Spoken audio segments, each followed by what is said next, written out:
I do have a question. How many people liked history class in school?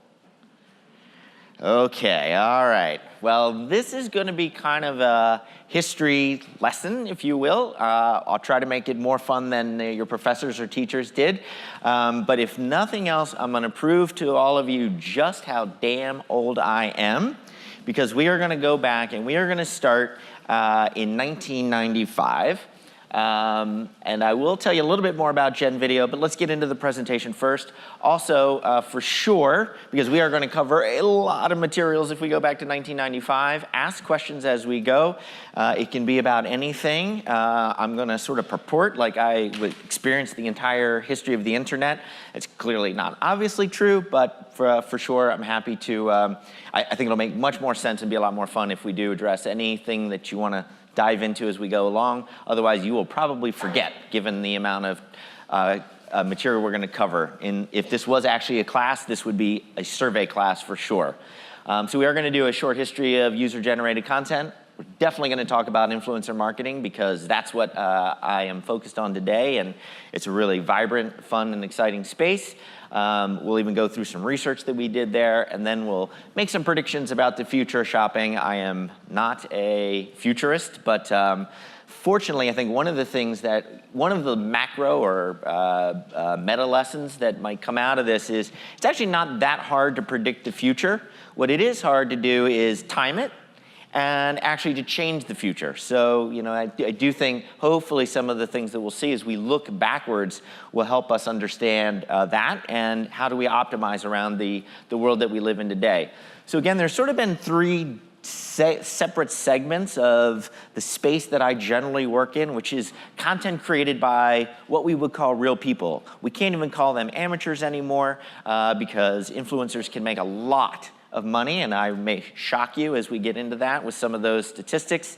But for sure, somebody who's not affiliated with a professional publisher, perhaps, is how we might have to define this space. So we're going to talk a little bit about user-generated content. We'll take a brief tour through social and some of the platforms that have tried to capture that or benefit from those trends. And then we'll definitely spend some time on what is now called influencer marketing.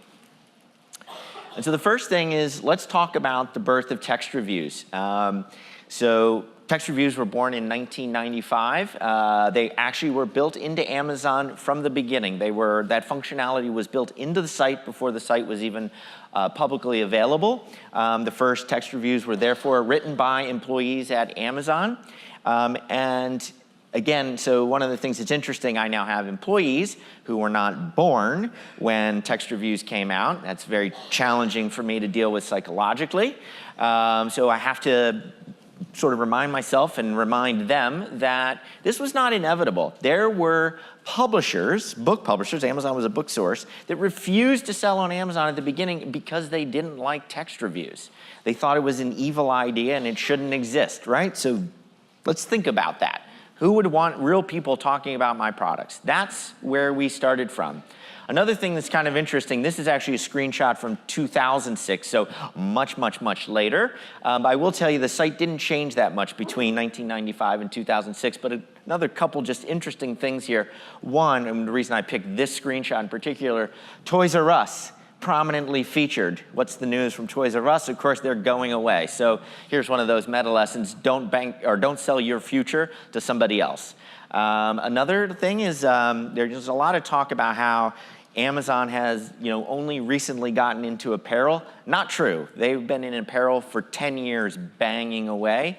And so some things take a lot of time to come together and to happen. It's another thing that I think just mythologically we sometimes think things are happening very quickly. And they do feel like that from day to day. But again, let's go back to this. 1995 was the birth of text reviews and arguably the birth of user-generated content on the web. The other thing, though, to understand about text reviews, again, today they seem so inevitable and they seem so overwhelming. It was not actually particularly successful at the beginning of when Amazon first launched that functionality. Like I said, the first text reviews are actually written by employees.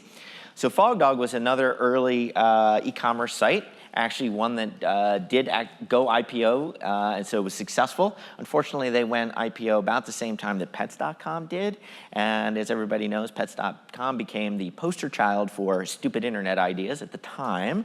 So again, this is way before there was the Chewies and other successful pet sites. And when Pets.com went down, it drug a lot of other things down with it, including FogDog. But FogDog is important because of who the founder of FogDog was, and we'll see him again in a minute. But so FogDog was very customer-centric. They also had customer reviews. They had a lot of expert content, and they actually had athletes answering the Q&A that customers would have about the products. They thought that was like really important because they could see the future of Q&A was going to be really, really important, as was covered earlier today. And so Jeff Bezos came to visit FogDog in 1999, and Jeff Bezos said, hey, you know, I see you guys have customer reviews too. I was really excited about this functionality. It's not working out. We don't know what to do. Nobody will write the damn text reviews. And you guys seem to have a lot. And so the founder of FogDog, being the generous, collaborative individual that he was, said to his direct competitor, well, you know what we do is we actually send emails a couple weeks after people buy the product. And that's what drives all the behavior around customer reviews. A month later, Amazon launched that same functionality, and suddenly text reviews took off.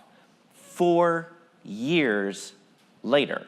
So again, if you've got an idea and it seems obvious, and it seems like I don't understand why this is working, you know, maybe the answer is step back, think about why isn't it working, and what could we tweak here to get the response or the behavior that we needed. So again, Jeff Bezos, smartest guy in the world, had very much been a proponent of the idea of text reviews. He was right, but what he couldn't figure out was how to make it work, and all he needed was this little nudge from a competitor who unfortunately then later went out of business.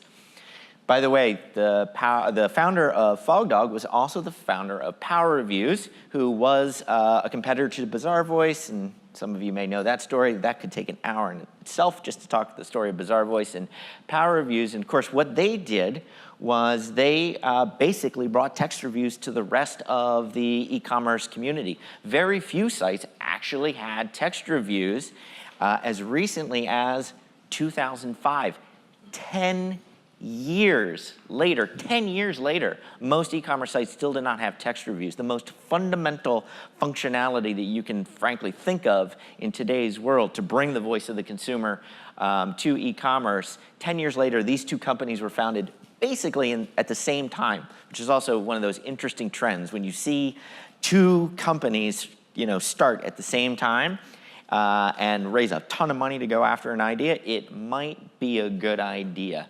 But literally, it took 10 years for the rest of the world to figure out the power of text reviews. And so now I'm going to shift a little bit away from the text review theme and talk a little bit about the broader concept of user-generated content. So in 2000, I was a venture capitalist, actually, and I sat on the board of one of the first companies that truly was dedicated to user-generated content.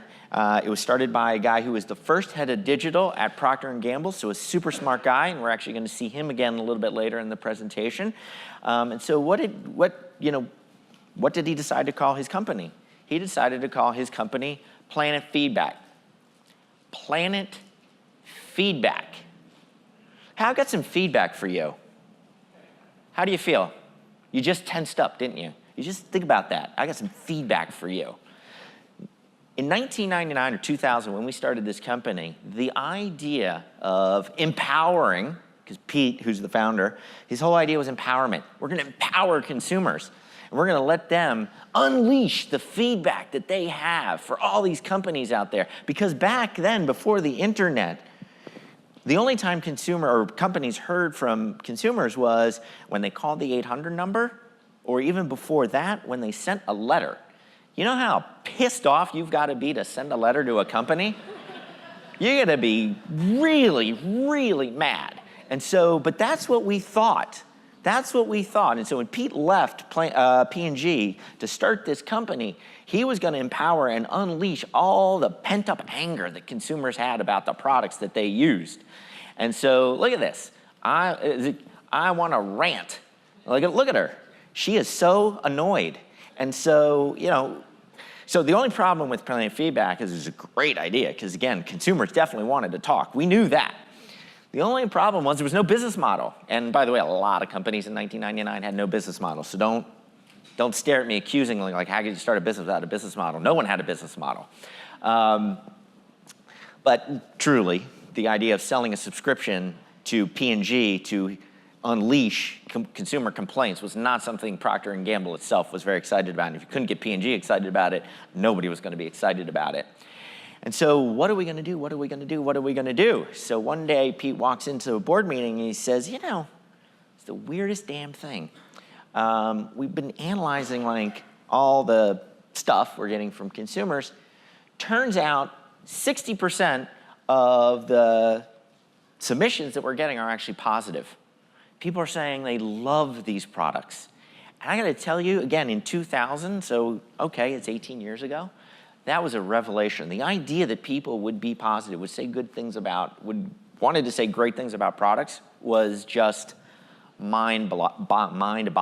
So we very much changed what the service was, and the company actually had a successful exit, became part of Nielsen, and again, we will see what happened to Mr. Pete a little bit later. But again, just think about where things are, you know, it's just a lesson in how much the world has changed in the last 18 years.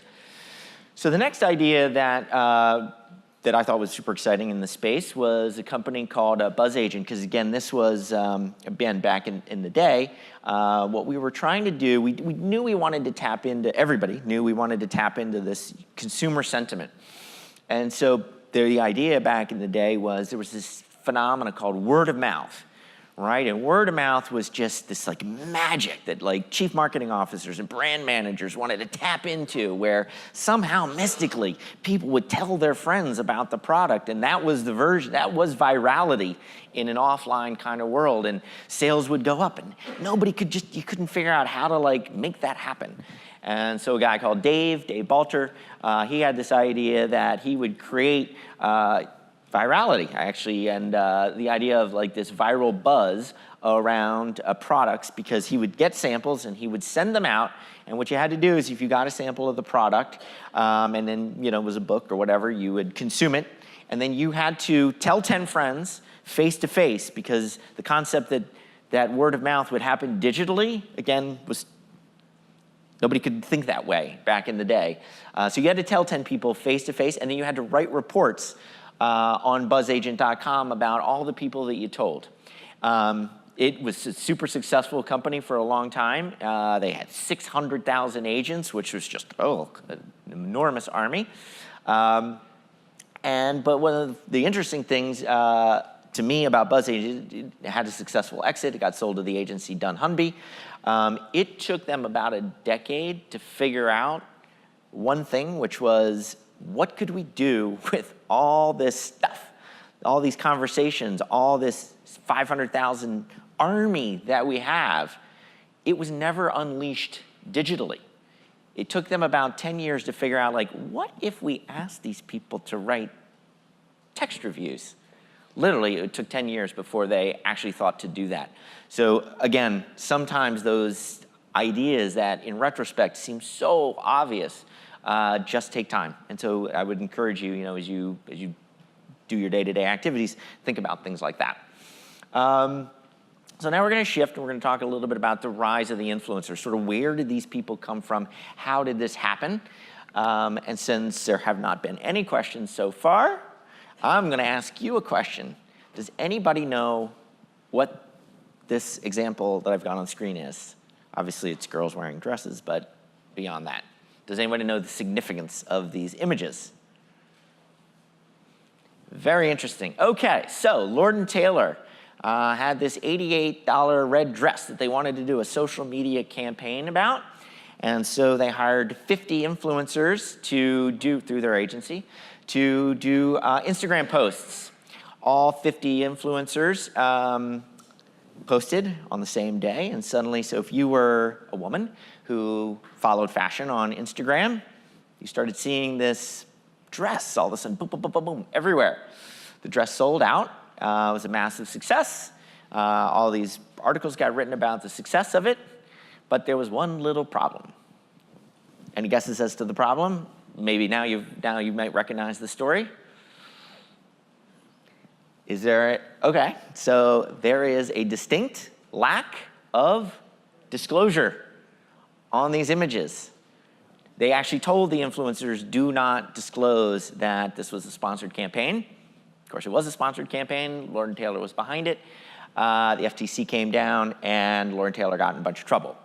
So I don't want to talk about bad stuff. So I'm not going to come back to disclosures and sponsorships. There are very sort of clear rules about stuff like this at this point. You know, if you don't follow the FTC guidelines, you are liable to get your hand slapped by the FTC. People at your agency will probably get fired, as happened to the agency here. The agency itself, I don't think, got fired, but people at the agency got fired because of it. I actually, though, think the much more important thing is, what bothers me about this is they weren't transparent with the consumer, right? So again, none of you even knew the story, so is there reputational damage to Lord & Taylor? I don't really think so.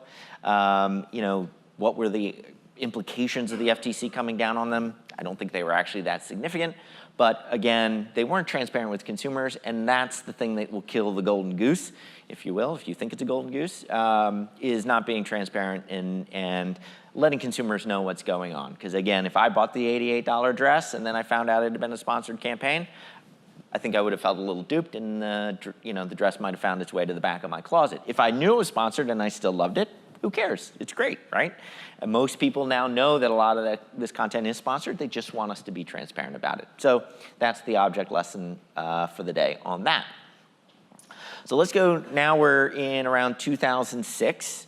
Blogging was the sort of social media content or the influencer content of the day.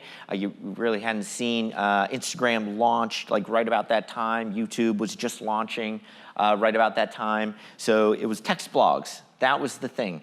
And they were huge. And so, but the thing was, it was very much a cottage industry. Most blogs were very small then, as they are today. But one thing that was true was sponsored content was inevitable, right? We were eventually going to get around to sponsorship, but it didn't exist then. And so this company, with a brilliantly clear name, PaperPost, launched to help capture the idea of sponsorships. There was only one little problem with it. Everybody in the community at the time, you think about this as everything's been very organic, and right, there's again this idea of empowerment, power to the people. And so the idea that this content could now be sponsored was perceived by lots of people as just pure evil. And so one of the things that I covered up was PaperPost as seen in Business Week. Business Week, actually, the title that they're referring to there was The Pollution of the Blogosphere. But PaperPost was so bold in moving forward that they, great, we've been written about in Business Week. Let's talk about that. And they fearlessly took this onslaught. This is just a sampling of the headlines that the blog TechCrunch wrote about PaperPost. And this was the prevailing sentiment at the time, that this idea of sponsoring content was just horrific. And by the way, I was already working in user-generated content, and so as a sort of fellow CEO, and actually we had a venture capital firm who had funded both us and PaperPost, just imagining myself, waking up every morning and reading these kinds of headlines in TechCrunch made me nauseous. Things worked out for PaperPost. They still exist. They are now called IZEA. So they did eventually figure out that maybe they ought to change their name. But this idea of sponsored content was inevitable, and it was one thing that no matter how much people wanted to fight it and say it shouldn't happen, it was going to happen, and it did happen. So credit to PaperPost for hanging in there with basically the right idea. Another company that could see this idea of experts coming up from from wherever. For fans of Malcolm Gladwell, his first book, The Tipping Point, talked a lot about this, the idea that there are connectors and mavens, right? So mavens was another phrase along the way for what we now call influencers. There was a guy called Seth Godin, I'm not quite sure how you say his last name, but he was one of the real gurus writing about this industry. He actually started this website called SQUIDOO because the challenge for influencers and bloggers was there was no home for them. So SQUIDOO was going to be kind of like this Wikipedia, but organized around experts. And it got really huge for a while, and it's basically gone away today. And so what happened was this idea of organizing influencers into a platform that was just, quote, going to be for influencers didn't turn out to be the right idea. The right idea ended up being social platforms like Instagram, like Facebook, and I think most compellingly and most important for me, given that I'm in the video space, YouTube. And so I do want to talk about two of the original influencers whose names may or may not be familiar to you all, but the first one who I think actually basically in a sense is the poster child for influencer content is Michelle Phan. She was a blogger first, and then she started making videos on YouTube in May 2007. Basically, she became famous after BuzzFeed picked up a couple of her videos, and so that is a Lady Gaga makeup tutorial that she did, has 35 million views today. You can even see, kind of looking at it, the production quality is not all that spectacular, and it's letterboxed because YouTube has widened their player in the meantime. But she went viral with that video, and then sort of built herself up from there. And as you'll see with both of these examples, what I think is pretty interesting is we start to think about influencers, and maybe this is a good time to tell you, there are influencers today whose names you don't know, but who charge my company $100,000 to do a single video. $100,000. And actually, I had an example recently where we were going to pay this woman $100,000 to do a video, and something happened with her channel. And so she ended up thinking, and we sort of agreed, that maybe she shouldn't do the video. And so she said, I do actually really love this product, so I'm still going to talk about the product, you just don't have to pay me. So now let's think about that. It's not that she makes $100,000 for a video, but that she's able to go, I don't need it. That's okay. That's like where I go, oh, geez, I'm in the wrong business. This CEO stuff is for crap. Anyway, Michelle Phan, right? So she becomes super famous as a vlogger. 2010, spokesperson for Lancome. 2011, she starts basically a beauty box company competing with some other people in that space. That company's now worth $500 million. She's then started her own makeup line in partnership with L'Oreal. And now she has her own TV network. Gary Vaynerchuk, another guy, so he started, his family owned a liquor store in New Jersey, which he brilliantly renamed from Shoppers Discount Liquors to Wine Library. He then decided to do a video blog in May 2006. That's the first video, that's one of the first frames from his first video. The Wine Library TV series of videos that he made, basically just every week he would ramble for wine for an hour. He'd bring guests on and he'd do other crazy, wacky stuff. But I mean, the idea that it was like the production quality or anything particular, I mean, wine is not even a particular category on YouTube right now. But he blew it out of the water, got covered in the Wall Street Journal. Everybody was watching his videos back in the day. He then published books. Then he started his own agency. That agency today has over $100 million. So the idea that these are like lucky people that just sort of, I don't know, hit it from a timing perspective or whatever is kind of the way I think it's sometimes easy to fall into that trap to think that's who influencers are. Sure, maybe if a YouTube didn't exist or an Instagram didn't exist, they wouldn't be famous today. But they are extraordinary people who who, between the right time and the right place and the right platform, did something extraordinary and then have gone on to do many more extraordinary things. Again, not every influencer is like that, and not every influencer can be an entrepreneur in 8 other categories the way these two have, but they were 2 of the first. And again, there are some pretty unique attributes to influencers that make them who they are and as successful as they are. And so as I talk more about this space, hopefully I will convince you of the power of working with them, maybe a little bit through the history of these 2 folks.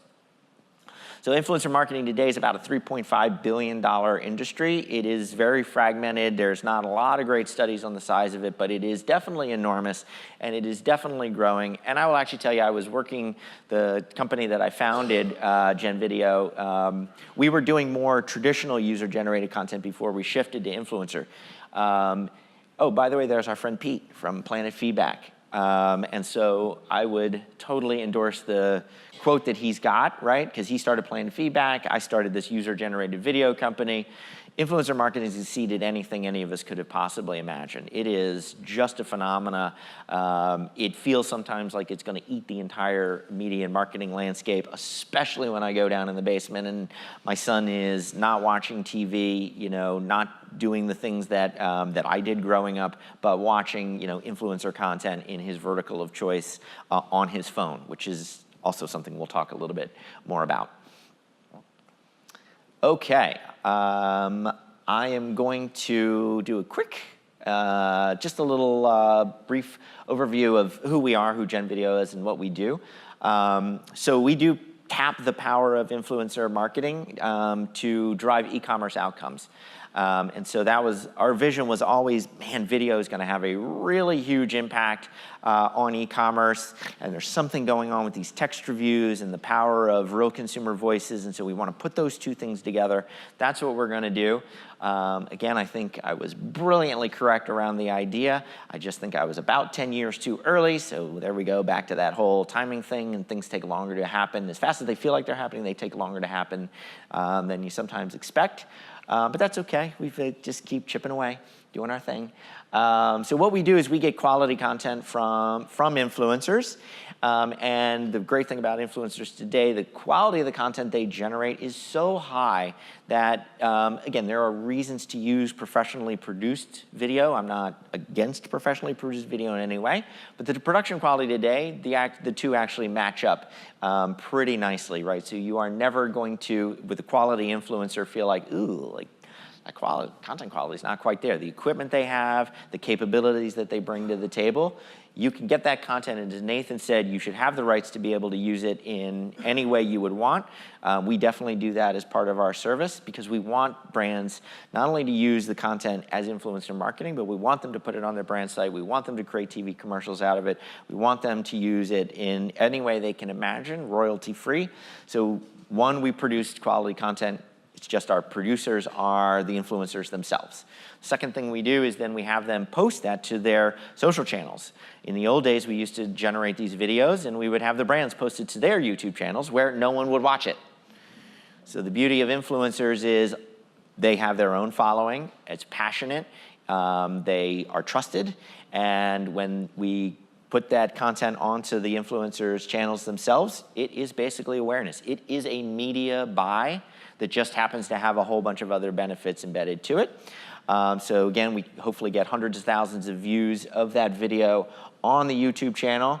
And then again, so then the next piece is because of our expertise in e-commerce, we want to drive that traffic down funnel. So we use affiliate links so that we can track and push content to the product page. And then what we do on the product page itself is we syndicate either directly or through web collage or through whatever source is most appropriate, the video content directly onto the product page itself. We obviously do some editing because if you're on a Walmart product page, the last thing you want to hear is, hey kiddies, welcome back to my channel. Be sure to subscribe below and check out the links to all my other videos. It doesn't actually work on Walmart.com, so we take all that stuff out and we repackage it so that it's the right length, and it's featuring the product benefits and features and demonstration and everything everybody's been talking about, the power of imagery, real people using the product and talking about it in a super compelling way right there on the product page, and actually above the fold in the image gallery or hero area as opposed to down below the fold where all those boring old text reviews are.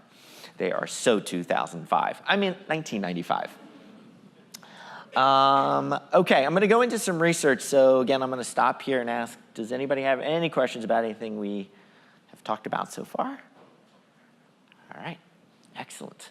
So 90% of social media use, this was a study that we did last year, 90% of social media users were influenced to make a purchase after seeing content on social media.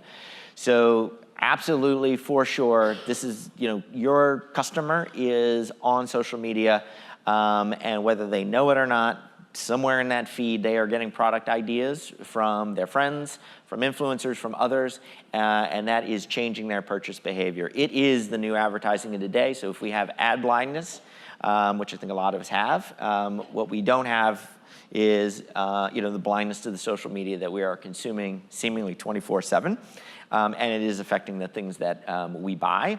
And actually, we think of social media, because of our orientation toward e-commerce, social media is an extension of the product page. And I would encourage you to think that way, that we're here today to talk about what can we do to optimize our product pages. But to me, the product page is just the end point of a purchase decision.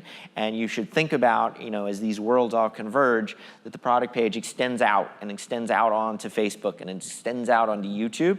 And so the question is, what information does the consumer need at what point along their journey? And how can we deliver that to them? Yeah, it's a survey. Influencer marketing is media. So again, I think one of the things as we work with brands, right, we're often working with the e-com teams, and we're working with the folks that are thinking about things that are happening lower funnel. So we have to keep bringing them up and say, don't forget, this is a media purchase, right? This is absolutely a marketing activity. And, and to reverse the comment that I just made, let's think about the product page as the last step in a marketing journey. And so how can we make it as appealing and aspirational as possible so that when they get there, it's beautiful and they want to cross the finish line. We'll talk a little bit more about that. So the most astonishing thing that came out of this survey that we did last year for me was this, and it wasn't even the point of the slide. We just sort of asked, who do you trust? Where do you get your information from? And again, so I came from this world where it was word of mouth and it was friends and family, and everybody asked, Uncle Jim, like, which stereo should I buy? And you went to mom for recipes, and that's just the way the world was. And so to see that influencers were now twice as trusted as friends and family, like, I fell off my chair. I mean, I've seen a dozen of these surveys over the last 20 years, and friends and family was always first. They were always the gold standard. So the question wasn't, could you surpass that? It was, how close could you come? That's what Buzz Agent was trying to do. And so to see this result was astonishing. I'd never seen a survey like this. And then I sat back and I thought about it, like, how is that possible?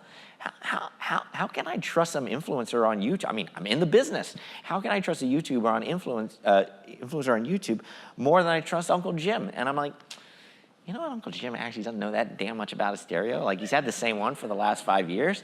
And like, yeah, okay, yeah. But how can anybody trust, like, an influencer on YouTube more than mom for recipes? Like, well, thing is, I call up mom. Yeah, hey, mom, can I get the chicken parm recipe? Sure, let me go look for it. By the way, how are the kids doing? And like, what's going on at the house? And like, how's the wife? And are you still running? Yeah, geez, Ma, I just want the chicken parmesan recipe. So, influencers, they're right there. They're at our fingertips. They're actually closer to us than our friends and family because they're in our phone, which is attached to our hand. And so they're immediate, and they are experts, right? That electronics expert, he's got a pile of 10 stereos, that you can't see off screen that have been sent to him in the last 2 days. And he's trying them all out, and his credibility is based on his expertise. So suddenly this whole thing made sense to me.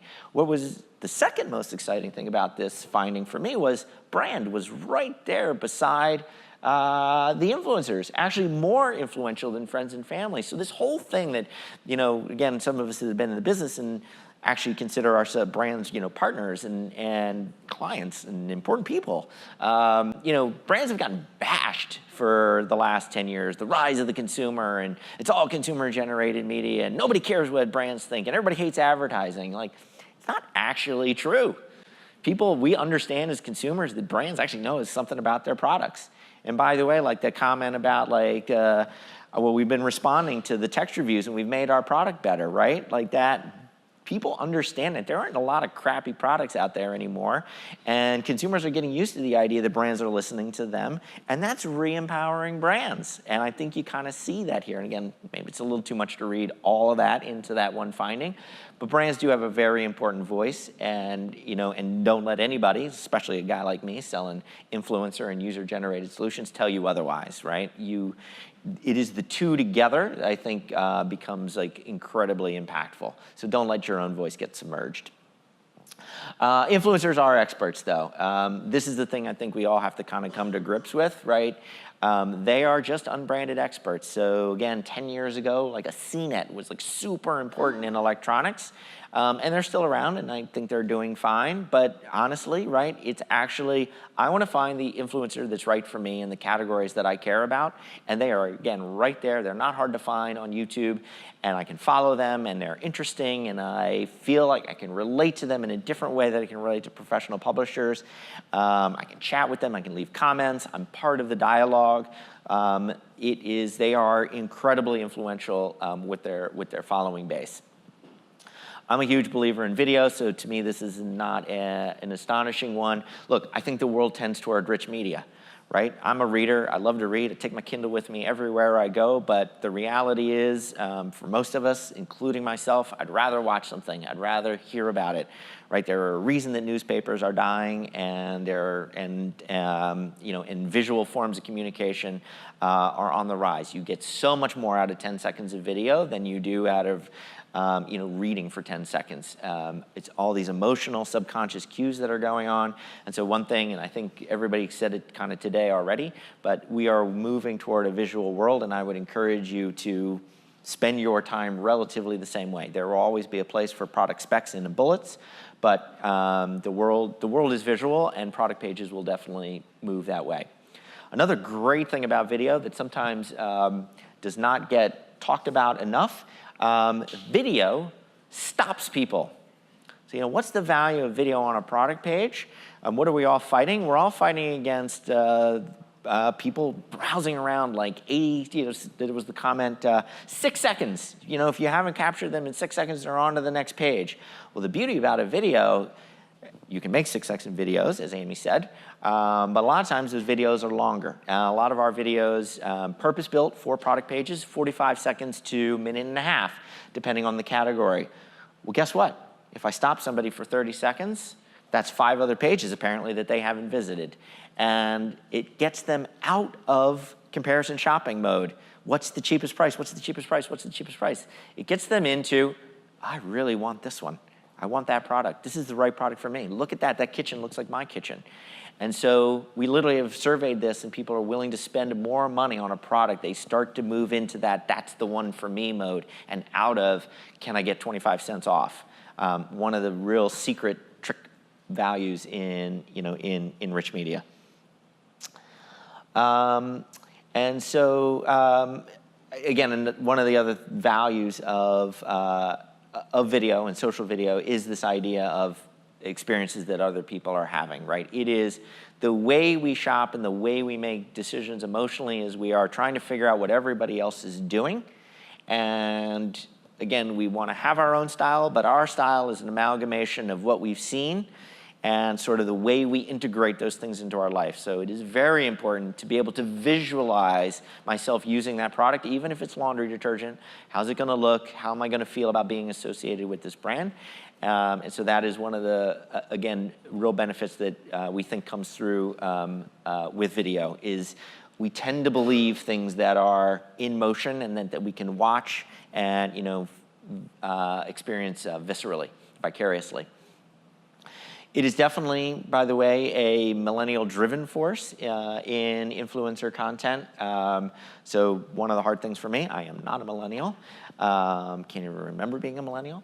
I guess I was never technically a millennial, but never even being that age. And so, but this is the way people, the millennials are shopping, the way they think, the way they identify themselves is through social media and through the networks that they build up. Again, sometimes with people they've never actually physically met, but that they do because they think and they act digitally.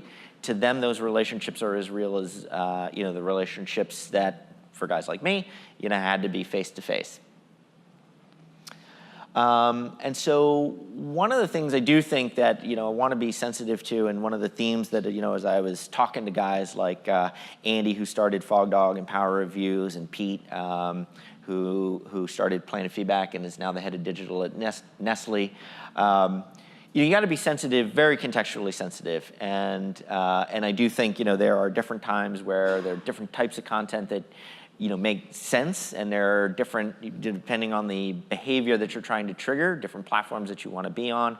And so again, we'll show a little bit more about that. But again, there are some times where video is best for discovery. There are some times where video is actually best at the bottom of the funnel, getting people to cross the finish line, on their last sort of technical or demonstration-based questions. And again, this is, so one thing we do here, which is sort of the corollary to what I just said, sometimes everybody believes you need a video to sell an electronics product. But sometimes we get pushback and we say like, do you really need a video to sell toothpaste? And the answer is, to me, yes, you absolutely need a video to help sell toothpaste. The fact that we don't think that much about the toothpaste that we buy or use isn't a reason that you don't need video. It just means you need it at a different point in the decision cycle. You need it a little bit higher funnel. You need to be made aware that there is a new toothpaste that that will work better for you. So the toothpaste I actually use today was discovered by me through a campaign that that we ran, and it generated the awareness of this new product, and I found the content really compelling. So it wasn't a bottom of the funnel kind of thing; it was a top of the funnel kind of thing. I needed to be made aware that this toothpaste even existed. I would have never gone looking for that content, but once it was made available to me, it drove the decision. And then a lot of other categories, again, it can be a little bit more about how you integrate. And so Nathan made the point about food and how important it is to show food, not the bottom of the can, as Amy said, but actually the food being used in a recipe that then inspires and creates the desire for that. So again, it's making sure that you're thinking contextually about where you're going to use it. This was another interesting finding, and again, very much down that same theme of YouTube is important for discovery and education. And then as you get into some other platforms, right, they're a little bit better for the promotion, like being aware now is the time. They're time-sensitive kind of platforms. They are a little bit better for that quick piece of information. There's a sale, there's a coupon, there's this kind of promotion. Maybe a little bit on the awareness side as well, but probably a little bit less. Like you're not going to get educated about a product on Instagram or certainly Twitter, but it can certainly do a very important service in driving you down through the funnel itself. And again, I think, at least for me, sometimes I get a little bit trapped in thinking of, people are Walmart customers, or they're Amazon customers, or they're Target customers. That's not really the way it works. We sort of, all of us shop in lots of different places, and we have different contexts in which we exist. And we do different things, though, perhaps, in those different channels. And so it is, again, being a little bit thinking about the channel that I'm working on today. What are the behaviors that I'm trying to impact people today? And what are they likely to be doing if they are in this context or channel? And so one of the things we try to bring to the campaigns that we run is that sensitivity to, what are the behaviors that are likely to be occurring here? And how am I going to hit that consumer with the right message? And again, how am I going to guide the influencers, as they integrate their message to their followers? And again, but understanding the context that I'm trying to do in delivering a shopper or e-commerce based program for my clients. And just a little bit more about some of that stuff. Again, what are people doing when they're on these different platforms? How are they acting? Again, I think Facebook is a great one for discovery. But it isn't one where we spend a lot of time, for example, trying to get people to think, lower funnel kind of stuff. We want to make people aware, and then we actually want to pull them out into much more of a shopping experience. And same thing. So we found these interesting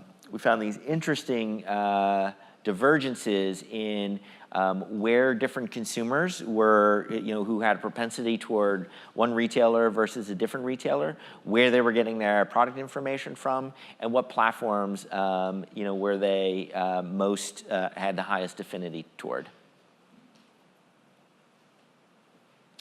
Okay, so if no questions on any of the research, I'm going to dive into a little bit the future of shopping and the product page. Do not expect anything that you haven't heard before or that's going to be wildly crazy. Because again, I think one of the things I do think is the future is predictable. Really, the question is, again, how much can you change the future? How much are you trying to take advantage of what you can see coming and optimizing against what is going to happen tomorrow? So this is a screenshot of Tmall. So, we get really excited about, Amazon and Walmart here in the United States. Biggest e-commerce site in the world, though, in terms of just sort of the volume of products that flow through it, is the Alibaba network, which includes Tmall. So I spent a bunch of time, I can't read Chinese, so it was a little bit challenging, but I did spend a bunch of time looking at their product pages. And if any of you have ever looked on those sites, it's cacophonous, which one of the things you'll appreciate is there are cultural differences, right? There are ways that we want to shop, and there are ways that other people shop in other cultures, and they don't always translate. So this thing looks like just this crazy listing of products, and there's flashing lights everywhere. It looks a little circa 1998 to me. And so, I'm not sure there are any great lessons. I didn't find any there that I thought could be brought back or repatriated. And actually, I would argue that probably, for better or worse, we're on the cutting edge here in the US to this day in e-commerce. I don't know that anybody would really debate that. And so I would tend to think what you'll see is sites from around the world sort of converge toward the things that we're doing. So unfortunately for all of us, we're the pioneers, and we're going to have to keep figuring stuff out for ourselves and leading. It's a heavy burden, but somebody's got to do it. So the two things, again, obviously I'm a fan of history at this point, maybe because I'm just so damn old. I talked to Josh Himwich, who is a guy who was the head of product at the Quidsy sites, which originally diapers.com, and then they expanded to a whole bunch of other things before they got bought by Amazon, which was a shame. That was one of the last sort of truly pioneering, beautiful, beautiful e-commerce sites for those of you that remember diapers.com. And what Josh said, big takeaway from and I'd worked with Josh, but I was like, okay, Josh, talk to me about your design philosophy and how you did things when you were at Quidsy. Basic premise was that anything that's important needs to be revealed to the consumer. Nothing should be hidden. So the goal was to constantly recreate the page. It was always fresh and engaging. They were very early with big, rich imagery. I think, you can obviously pack too much information on a product page and overwhelm the consumer. So I think a lot of Nathan's comments there were really good at how do you stay focused. But I do think this idea of constant reinvention is actually really important. And then Jeff Bezos is a good quote when I was researching again, where did the text review ideas come from? We don't make money when we sell things. We make money when we help customers make purchase decisions. So unless in case you're thinking, oh my God, this is so pedantic, why do I even have to read this? The site that's up here, shopping.com, some of you will remember a phase that we sort of skipped over in talking about the evolution of the space was this phenomenon was called price comparison sites. And there was a bunch of them. Shopping.com was just one. But this was a huge space, created it made tons of money. There was huge sales of these companies for hundreds of millions of dollars. And what these sites were doing was they were trying to be aggregators of shopping behavior. So they had a lot of SEO, and they would get a lot of SEM, and they tried to create product pages. And so, you see this page, which I've chopped in half, and it looks like a pretty full product page for something that's circa, mid-2000s. But actually, when you look at it, there really isn't a lot of information here. There are different places that you can buy the product cheaply. There's 3 lines on the product itself, and then there's some text reviews, and then there's video reviews from what gen.video used to be called Expo TV, and so they integrated video reviews from us onto the page. And so we were working with these guys, and so there isn't a lot of really deep information. And And what the guys were really doing was taking that traffic that they were getting from Google and just reselling it to Dell and whoever those other retailers are that are up there on the page. But they knew that they needed to do more. They needed to have more information. The problem was they didn't work with brands because they weren't a retailer. And they didn't really, I mean, they were kind of the enemy of the retailer in a way, even though they were selling them leads. So they didn't have the retail information, they didn't have brand information. So again, they were in syndicating reviews. I think that's Power Reviews on the tech side, and in syndicating from us video because they didn't have any other way to get video content. And so I'm looking at the traffic that we're generating for them, and I go to them, and I'm like, yeah, you guys are getting tons of views, you're getting tons of value, are you happy? And they're like, well, we're kind of happy. And I'm like, well, you know, why aren't you happy? And they're like, well, there's this metric that you guys are affecting. And I was like, well, what is it? It's like time on site. And I'm like, time on site? Well, we are definitely driving up your time on site, which is greatness. We are helping people make product decisions, Jeff Bezos. And they go, yeah, but the thing is, time on site, we really want it to be like short, like really short. So if a consumer spends over 5 seconds on our site, then we failed because we see the click-through rate go down. And I'm like, so you integrated video on your site and you were hoping time on site would go down? That was never gonna happen. And they're like, we know, but this is just the conflict we see. So on the one hand, they knew they needed to do more to inform product decisions, but when they did it because they weren't the retailer, it was hurting their core business. For those of you who don't know, the end of the story, but again, actually shopping.com not only was integrating from integrating video from us, text reviews from Power Reviews, they were also integrating, they bought a company called eOpinions, which had these really long text reviews on their site. But you can see it's not even integrated onto the product page. Why not? Would have killed the time on site or driven it up. Killed in this weird reverse world. The challenge was what happened to them, and they knew it was going to happen, and it eventually did happen. Google de-indexed them. They said, you're not adding any value. We understand if people spend 5 seconds on your site, you're not doing anything.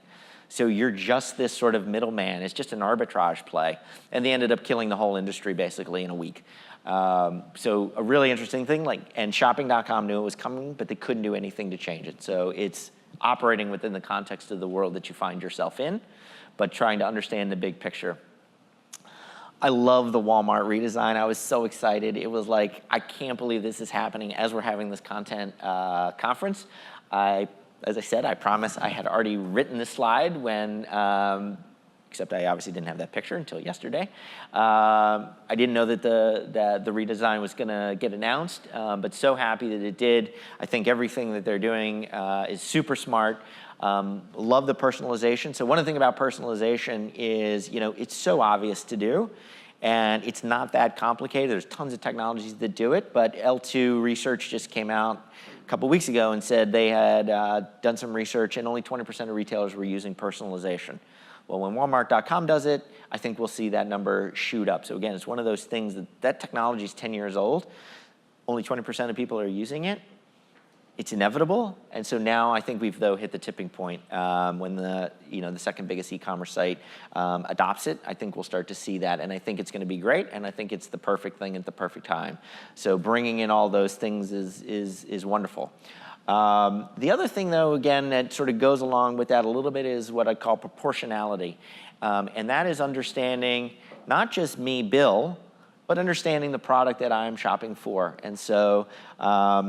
Down at the bottom, it was interesting when e-commerce first started, there was a product page template, for a given site. Now there are every e-commerce site, especially ones that are working across multiple verticals, have dozens of product page templates, and they've become more and more relevant to the category that they're in and more different.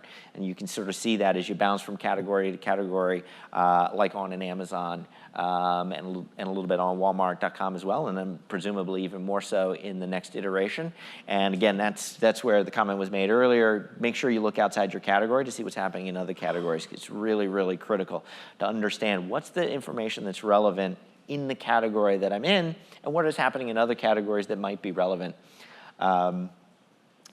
And again, obviously, I'm an apologist for rich media and think that you will only continue to see more and more of it. And this is, again, where the idea for me comes to say, like, well, then, do I need a video for toothpaste or not? I think the answer is you absolutely do need a video to sell toothpaste. The question is just, where am I going to put that video? And that video may be even more important to put on a YouTube as an integration into an influencer's piece of content, right? So Get Ready With Me is a huge vertical or a huge category of types of videos on YouTube right now, where these girls wake up and they go, and they have their boyfriend shoot the video where they're like, pretend like they're waking up and they throw back the covers and then they go put on their makeup. That is the perfect place to have your 30-minute or 30-second to 1-minute integration of a toothpaste clip. So there are definitely places to have a toothpaste video, and Get Ready With Me would be a perfect one. And then, you know, as you go down the funnel, obviously you move a little bit more toward reviews and unboxings and things like that that are going to be relevant in other categories where the demonstration carries the day. The other thing, which again is a little bit beyond the scope of today, but further to that thought, is, you know, making sure that you are taking advantage of all the opportunities that retailers have, and a little bit more on this idea of, you know, do I need a video to sell toothpaste? Do I need a video to sell toilet paper? This was an example where we were working with Kimberly-Clark and their shopper marketing agency to promote not just the product itself. First with Huggies diapers, but then later with paper towels, toilet paper, and then even adult incontinence products. Not just the product, but how am I going to buy that product?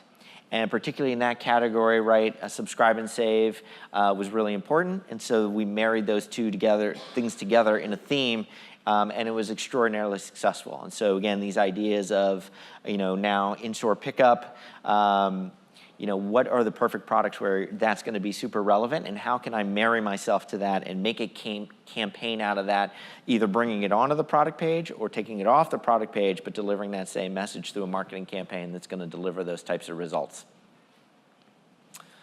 And this is just a little bit of a deeper look into the impact that video can have. So I think, and I would probably even apply the same kind of concept to imagery. And when we think about imagery, you know, the comment was made today, like, show products in their natural state, show products in the home, show the kids home with, you know, disorganized. And so one thing you might think when you hear that is, well, that's great and all, but if I do a shoot outside of the studio, it's a heck of a lot more expensive. And, you know, can I afford that? And what I would say is, and that definitely applies to video, because if you're paying influencers $100,000 a throw, that's an expensive campaign for sure. By the way, there are a lot of influencers that work for a lot less than that, so don't worry. You don't have to have $100,000 to come talk to me afterwards. But rich media is expensive, right? It's a lot more expensive than, you know, than writing bullet points. The thing, though, is you can't afford not to. This is the way people are shopping, and we are only going to see more of it. And when you really do dig into the numbers, and one of the other things I think that is still interesting about e-commerce, 20 years later, we're still not really great at digging through the analytics and really picking apart the trends. It's a lot harder to analyze an e-commerce campaign than it is a traditional media campaign, paradoxically almost, because there's so much more data, but there's almost so many more things that are impacting your conversion rates and your traffic trends and where you're indexing in the search results. But what I will tell you is I've done enough of these over 10 years to tell you it absolutely works. Video on a product page, the right video, especially if you're not repurposing a 30-second spot, it drives behavior, it drives conversion, it drives basket size, it drives all of those positive things. And the only challenge for pourshopping.com was that they couldn't figure out how to monetize that deeper time on site, because time on site is gold. One other thing, again, to think about, and it's especially for an old guy like me who loves my laptop and even my desktop, I'm not afraid to admit it, you know, but remembers these days, and you know, when I was a venture capitalist in 2000, we were talking about mobile was next year. Next year, mobile was going to be huge. And mobile was not huge until something happened, and that something that happened was the launch of the iPhone. And so that, I think we can all agree on. But what did the iPhone really do? What the iPhone did is it made it a beautiful experience. For those of you who, you know, again, were around in 2000 and the state of the art was CrackBerry. A CrackBerry was really, really great at sending emails, but it was not, and communicating when you couldn't get your laptop open or working, and there was no such thing as like ubiquitous Wi-Fi. It wasn't much good for anything else. You wouldn't browse, an app on a CrackBerry. And so this is what's changed. It's a immersive, deep experience filled with images and videos now stream because of the beauty of 4G. And so that's where you see the percent of commerce going up on a mobile device, and that's not going to change. So this is one of those places where you can absolutely see the future, and the future is mobile, and the future is rich media, because God knows we're not going back to CrackBerrys. Nobody wants to be reading text and typing on a phone. What we want to do is we want to be inspired, and we want to see aspirational content that that moves us through the funnel.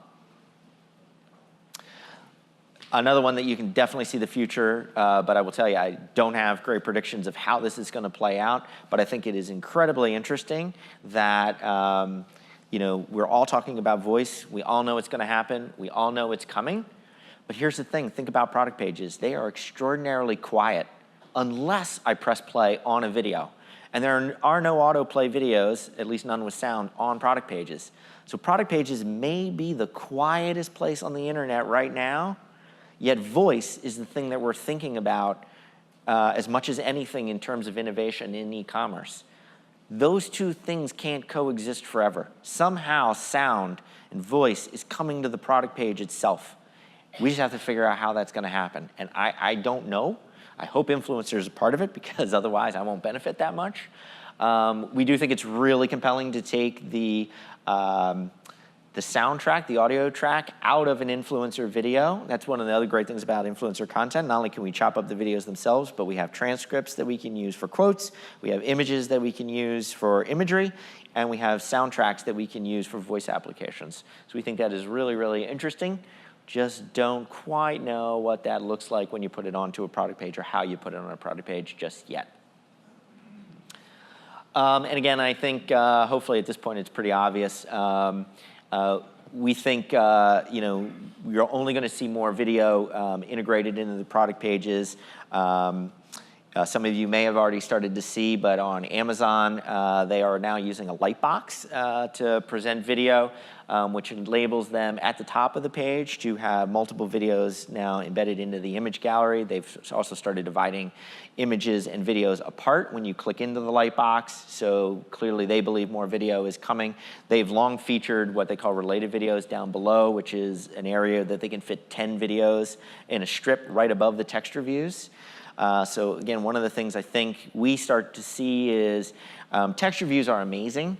If you don't have text reviews on your page, you should definitely run a sampling campaign or do whatever you need to do to get them. They are a credentialing factor. They've changed the world, and that I certainly believe I credit text reviews for driving out bad products. You can't, if you have a product that is under 4 stars, either change the product as they did, or give up. Right? I mean, it's just, you're done. And so that's great. That is really good, because now I don't have to, like when I was a little kid and the toy would come and it was broken half the time. It never happens anymore. Packaging is great. The products are great. Everything works, because if it's not 4 stars, it's not going to exist for very long. But I don't spend a lot of time reading text reviews anymore. I check to see what the star rating is. 4.2 or above, check. 30 or more reviews, okay. Other people bought it, that's like critical mass, and then that's it. Now I'm looking at the rich imagery. And then I'm looking for that inspiration. And so I do think that is the trend. And so what I think you'll actually start to see is influencer content start to infiltrate the imagery at the top of the page, which hasn't happened yet, but Nathan touched on it, although with the idea of make sure you have a picture of a kid's room, maybe professionally shot. I would say you can get that content from influencers and from my company, and that'll be one of the main things that we will launch to be companion to video over the next year. And then just one other thing to think about, and again, it's a little bit beyond the scope of today, but think about what this might mean. There's a lot of talk right now about direct-to-consumer and brands feeling like, Walmart and Amazon have a lot of power, and should we be launching direct-to-consumer sites? I I don't actually believe in that trend. I think it's super difficult to run DTC sites, and there's not really a reason why I want to go to the Procter & Gamble store, and that actually has been tested and proven.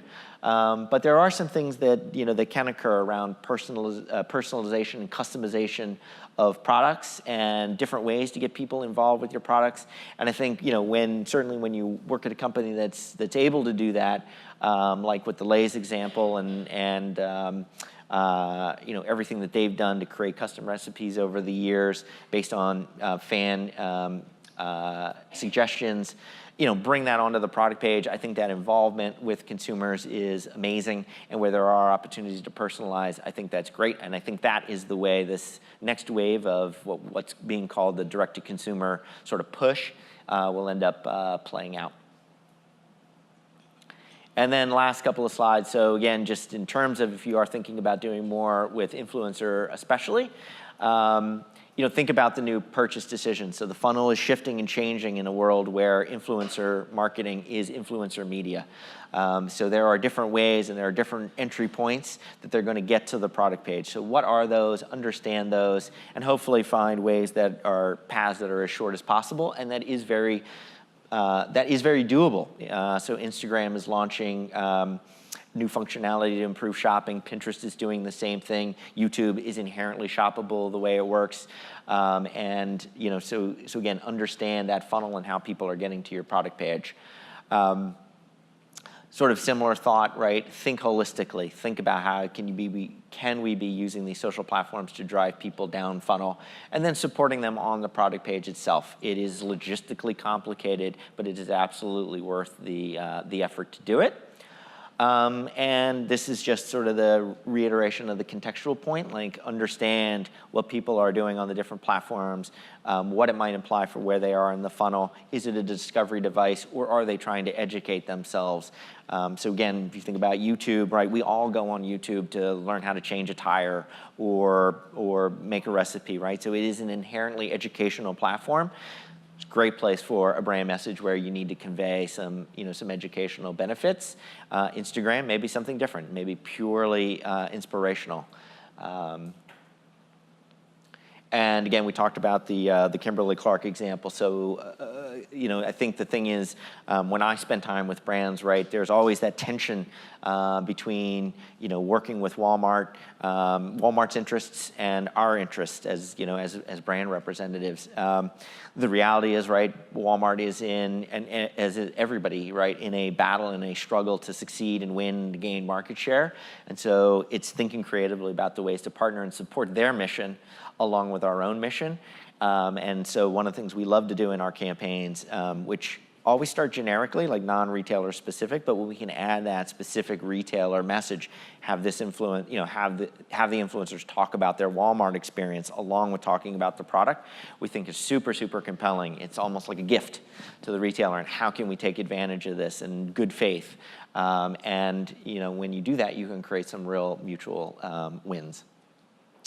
And then last but not least, sort of back to the little red dress, be authentic. Like, we never script our influencers. We always have the disclosures there, and have fun with it, right? So this is a video where it was obviously a diaper campaign, and the kids got the sample box of diapers and had a party, and so the diapers were strewn all over the room. You might look at that and go that doesn't seem like the way we want our brand represented. But what's happening here is joy and fun. And a whole lot of Huggies diapers all over the place that, is leaving a lasting impression in the viewer's mind, and ultimately, I think, a very positive brand message.